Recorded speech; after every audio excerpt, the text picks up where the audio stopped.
আমেরিকায় যারা আমরা বাঙালি প্রবাসীরা বসবাস করি, তারা কি এখানে ঠিক মতন আমরা রোজা রাখতে পারি? বা রোজা রেখে আমরা সেহরি কিভাবে খাই, কিংবা ইফতারির সময় আমরা কোথায় কি খাই, এই বিষয় নিয়ে আজকে দু চারটা কথা বলবো। এবং আমরা এখানে রোজা রেখে আমরা কি নামাজ পড়তে পারি, বা আজানের শব্দ শুনতে পাই, বা রোজা কিভাবে রাখে, কারণ এটা তো একটি বিধর্ম দেশ। আজকের এই ভিডিওতে আমি যেই কথাগুলি আপনাদের সাথে শেয়ার করতে চাচ্ছি, হ্যাঁ, এখানে যারা আমরা ধর্মপ্রাণ অর্থাৎ মুসলিম ব্যক্তি যারা আমরা আমরা আমাদের এখানে নামাজ রোজা ইত্যাদি অর্থাৎ করে থাকি। আমরা ঠিক যে টাইম অনুযায়ী আমরা ভোরে উঠি ৩টা-৪টার দিকে, সুবহ সাদেকের আগে।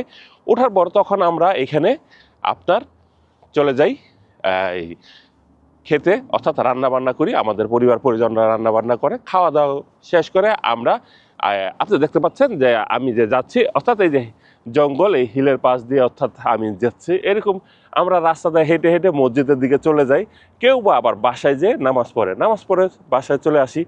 আসার পরে হয়তো একটু রেস্ট নেই, কিংবা যে যার মতন কাজে যায়, কিংবা বাচ্চারা স্কুলে চলে যায়, ঠিক যেমনটা মানে বাংলাদেশের স্বাভাবিক কথা যে যা থাকে সেটাই এইভাবে আর কি আমরা করে থাকি। এরপর আমরা মনে করেন বিকালবেলা আমাদের অনেকের অফিস ছুটি হয়ে যায় 5টার দিকে।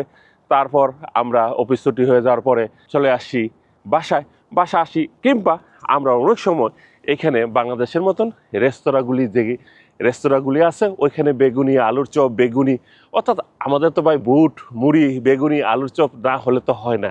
সেজন্য আমরা এগুলি কিনে আনি, কিংবা বাসার ভিতরে ফ্যামিলি যারা থাকে তারা করে, বা যারা সিঙ্গেল ব্যাচেলার থাকে তারা মনে করেন এই যে জুস টুস এগুলি ইত্যাদি মনে করেন বাসায় করে থাকে, বা শরবত পানি, এখানে সব কিছু পাওয়া যায়। তারপর আমরা একটা কাজ করি, খাওয়া দাওয়া করি, ইফতারি করে আমরা তখন চলে যাই সবাই নামাজের জন্য, অর্থাৎ নামাজ পড়তে। তারপর তারাবিও একসাথে পড়ি। ভাই, আমেরিকায় যারা প্রবাসী বাঙালি মুসলমান যারা এখানে বসবাস করে, ইচ্ছা থাকলে উপায় হয়। আপনার যদি সেই ইচ্ছা সদিচ্ছা যদি ইত্যাদি আপনার থেকে থাকে, তাহলে আপনি এখানে নামাজ রোজা ইত্যাদি সব কিছু আপনি করতে পারবেন। এখানে কেউ বাধা দেওয়ার মতন কেউ নাই। তারপর হয়তোবা বিভিন্ন সোশ্যাল মিডিয়া বা বিভিন্ন জায়গায় আপনারা দেখেন যে বাঙালি কমিউনিটি যারা থাকে তারা বিভিন্ন ধরনের অনুষ্ঠান করে থাকে, এবং সেই অনুষ্ঠানের মাধ্যমে বাঙালিদের একটা কালচার, ঈদ, পুণ্যমিলন, কিংবা ঈদের দিন আমরা সকলেই একসাথে আর কি বন্ধুত্বের একটি মিলন মেলা খুলি। তারপর মনে করেন একটা আনন্দ উদযাপন করি। তারপর আমরা আমাদের দিনগুলি পার করি আর কি।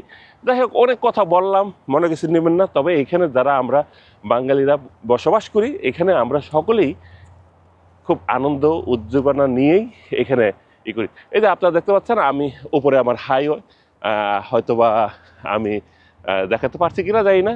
হ্যাঁ, এই হাইওয়ে, আমি এই হাইওয়ের নিচ দিয়ে এখন, অর্থাৎ এই যে এখান দিয়ে চলে যাব ওই পাশে মসজিদ, এই মসজিদে যে নামাজ পড়বো, নামাজ পড়ে আবার ইনশাল্লাহ আবার বাসায় ফিরে হয়তো কাজে যাব, কিংবা ইফতারির সময় আমরা ইফতারি করব।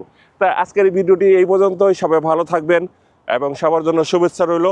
আল্লাহ হাফেজ, আসসালামু আলাইকুম।